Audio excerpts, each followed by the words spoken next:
Salut les amis, j'espère que vous allez bien. Aujourd'hui sur cette chaîne YouTube, on va parler football. Football? Attends, c'est pas une chaîne de musique à la base? Ouais, enfin, on va parler du lien entre la musique et le football. Ah, ok. Le football et la musique sont deux univers inséparables. D'ailleurs, il existe beaucoup de points communs entre les footballeurs et les rockstars. Ah bah le footballeur, quand il rentre sur un terrain, c'est un peu comme si c'était la scène sur laquelle il va tout donner, comme un artiste. Et puis il y a l'aspect collectif aussi, celui d'une équipe de foot d'un côté et du groupe de musiciens de l'autre, sans compter la portée populaire de ces deux disciplines. Mais le vrai trait d'union entre le football et la musique, c'est quand, lors d'un match, les supporters reprennent en chœur des refrains célèbres. Ah oui, pour ça, les chansons prennent une place solide dans le cœur des supporters. Des mélodies de combat à la gloire d'une équipe ou d'un pays et qui font monter l'adrénaline. Alors certes, c'est pas des chansons toujours d'une grande musicalité, mais ça véhicule toujours l'espoir d'une victoire. Cette chanson par exemple, tu connais ?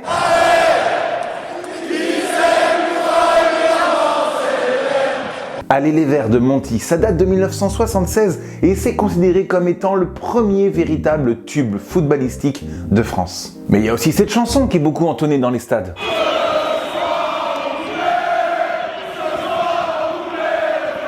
Ah bah oui, mais je vais pas vous redire d'où ça vient, je vous en avais déjà parlé dans une précédente vidéo et tu peux la regarder en cliquant juste ici. Alors avec tout ça, tu peux te douter que de nombreux artistes ont eu envie de célébrer le football. Pour encourager les équipes bien sûr et peut-être aussi pour se faire un peu de blé. Ainsi en France, on a eu des artistes comme Denise Fabre.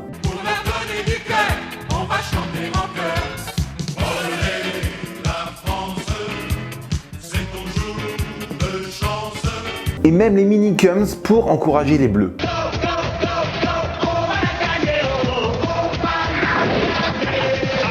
Il y a même un groupe qui a été créé exclusivement pour encourager les Bleus lors du mondial au Mexique en 1986. Un groupe qui a créé la chanson Viva les Bleus. Ils nous ont mijoté des passes chaudement, des passes mais de plaques, les gourmands, les amateurs de bons spectacles vont être servis. Viva, viva, viva les Bleus. Et dans ce groupe, on retrouve des artistes dont les noms ne vous diront peut-être pas quelque chose si vous avez moins de 30 ans. Sim, Carlos, Patrick Sébastien et même le chanteur Herbert Léonard. Une chanson qui, sans surprise, a fait un gros bide et qu'on n'entendra plus jamais parler. Ai-je le droit de dire ouf ? Alors puisqu'on parle de musique et de foot, bien évidemment, je vais vous parler de quelques footballeurs qui ont essayé de se mettre à la chanson. Et ça avec plus ou moins de succès, d'ailleurs souvent moins que plus. On aura du mal à retenir les prestations artistiques de Pelé, Marius Trésor, Je suis de la fin des îles, je suis né sous le soleil. Yuri Djorkaeff, Je le sais, tu es mon ange noir, l'histoire de mes silences, la couleur de l'absence. Pascal Olmeta, Fleurs de taille sur béton pour des corps chimériques. L'horizon graffiti a cassé tes musiques. Y'a une vie de flipper qui cogne dans ta tête. Tu ne sais plus où aller, t'es mal dans tes baskets. et évidemment le célèbre Jean-Pierre François. Et oui, ils ont beau gagner des coupes ou des championnats, ça n'empêche qu'ils n'ont pas forcément le talent pour être chanteurs. Mais d'autres footballeurs se sont sortis du lot, comme Bob Marley, Robbie Williams, et surtout Julio Iglesias qui était au Real de Madrid. Vous les femmes, vous les charmes. Sans oublier en 2002 la chanson Love United écrite par Pascal Obispo et qui réunit les plus grands footballeurs internationaux.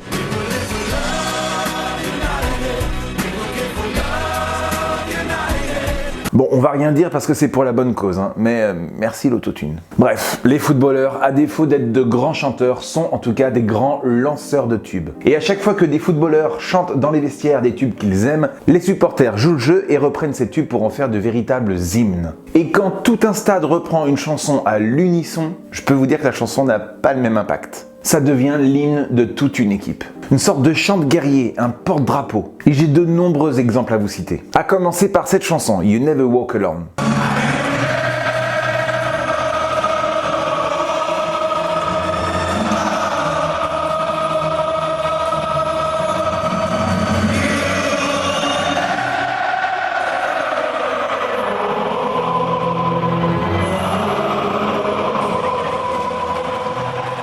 Là, c'est pour Liverpool. Et quel que soit le résultat du match, je peux vous dire qu'à la fin, les supporters chanteront toujours You Never Walk Alone. Sans même peut-être savoir que cette chanson n'est pas du tout anglaise, mais c'est en fait une chanson de 1945 qui nous vient tout droit des États-Unis, tirée d'une comédie musicale de Broadway. Pareil pour Jump de Van Halen, ça date de 1983.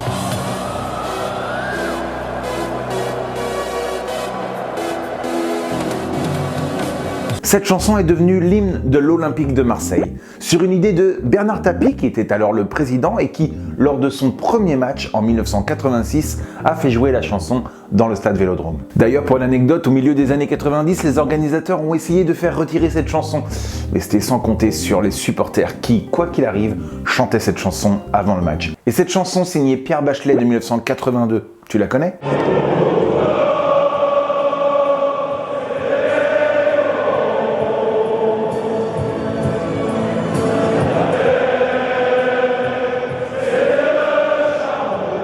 Les Corons, qui est devenu l'hymne du club de Lens depuis que Pierre Bachelet est mort en 2005. Une autre chanson est l'hymne de plusieurs clubs dans le monde entier et en France, Sochaux, Toulouse, Auxerre, c'est bien sûr The Final Countdown. Mais la chanson la plus célèbre des hymnes de stade dans le monde entier, tu t'en doutes, c'est bien... Non, pas Will Survive, non, pas encore. Non, là je vous parle de We Are The Champions du groupe Queen.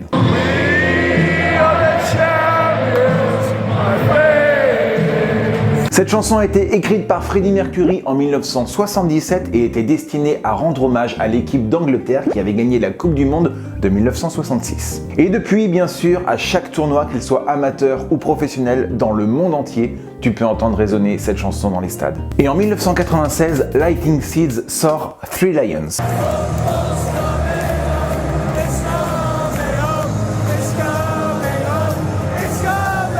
Cette chanson, qui était destinée à être l'hymne officiel de l'Angleterre pour l'Euro 1996, est un si grand succès dans le cœur des Anglais qu'elle ne s'arrêtera pas à l'année 96. Non, elle sera régulièrement rechantée dans les stades, dans les tournois du Royaume-Uni les années suivantes. L'hymne musical devient donc de plus en plus essentiel. Et il devient donc logique pour chaque nation, à chaque tournoi, de sortir un hymne ou une chanson officielle. Pour les Coupes du Monde, de l'Euro, la Champions League, bah oui, parmi les réussites marquantes, il y a celle de la Champions League.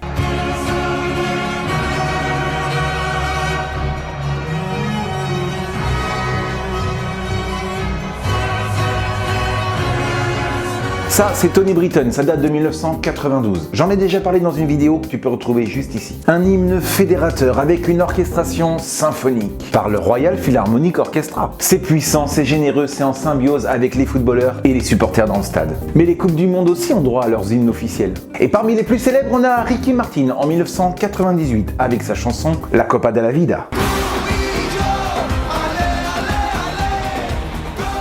Énorme succès pour ce tube qui arrive juste après son Undo Stress. Ça, c'est l'hymne officiel de la Coupe du Monde 98. Mais en France, on veut aussi notre hymne officiel pour supporter notre équipe, les Bleus. Et donc, on va chercher Youssou N'Dour et Axel Red qui nous chantent La Cour des Grands. À ton tour de marquer, à ton tour de gagner.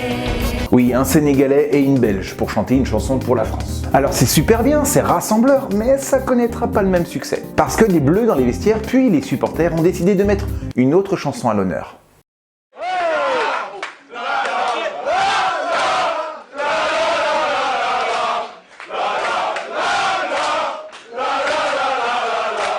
Et oui, pour la première fois, le 12 juillet 1998, la France est sacrée championne du monde de football. Et c'est en chanson que tout le pays va célébrer la victoire à Will Survive de Gloria Gaynor. Et ça, c'est grâce seulement au footballeur Vincent Candela qui, dans les vestiaires, s'est amusé à chanter cette chanson, reprise par ses coéquipiers, reprise par les supporters, reprise par la France entière. Car le choix d'une chanson, surtout si elle est choisie par les footballeurs eux-mêmes, crée en eux un sentiment d'équipe, de solidarité. Elle est donc d'une grande importance, surtout si elle prend naissance juste avant un match décisif, comme c'était le cas en 1998. Et comme je vous le disais précédemment, les footballeurs sont donc des lanceurs de tubes. La chanson de Gloria Gaynor était sortie en 1978 et 20 ans plus tard, des millions d'exemplaires se revendent en quelques semaines. La France est donc championne du monde en 1998 et 2 ans plus tard, lors de l'Euro, la France devient championne d'Europe. Autant vous dire que là, double champion, les Français se sentent plus pissés. Si bien qu'en 2002, lors du tournoi suivant, la Coupe du Monde qui a lieu en Corée du Sud, là on fait appel au plus grand artiste français.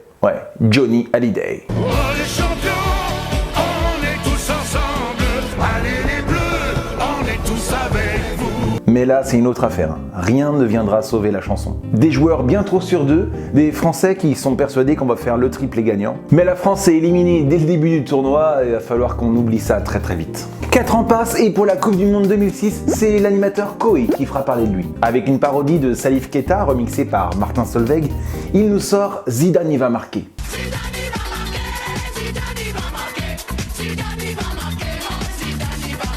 Gros succès, on chante ça partout, jusque dans les stades, jusqu'à la grande finale où il se passe ceci. Que s'est-il passé pour que Zinedine Zidane en arrive là?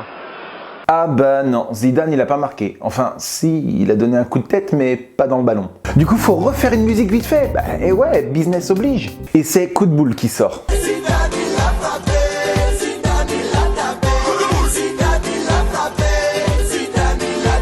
Pour la Coupe du Monde de 2010 en Afrique du Sud, c'est Shakira qui est choisie pour représenter l'hymne officiel. Waka Waka.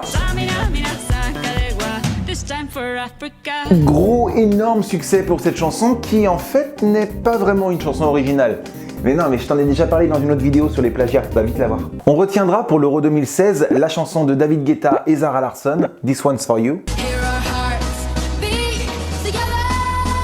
Bon succès pour cette chanson que j'avais déjà traduit en français, tu peux la retrouver juste en cliquant ici. Mais il faut, avant de terminer cette vidéo, que je vous parle de la Coupe du Monde 2018. Et là, tout le monde en France essaye de sortir son hymne officiel puisque la France a de grandes chances de gagner la finale. Soprano écrit donc un morceau pour Tal, Mondial. Parallèlement, Francis Lalanne s'y met aussi en proposant le chant des supporters. Allez les gars, les supporters sont là, jamais on ne se lâchera la main. Mais là, c'était sans compter sur les footballeurs qui ont choisi eux-mêmes, comme ils l'avaient fait pour I Will Survive, leur propre hymne en le chantant dans les vestiaires. Ils ont choisi un interprète plus proche de leur goût et de leur génération. VJ Dream.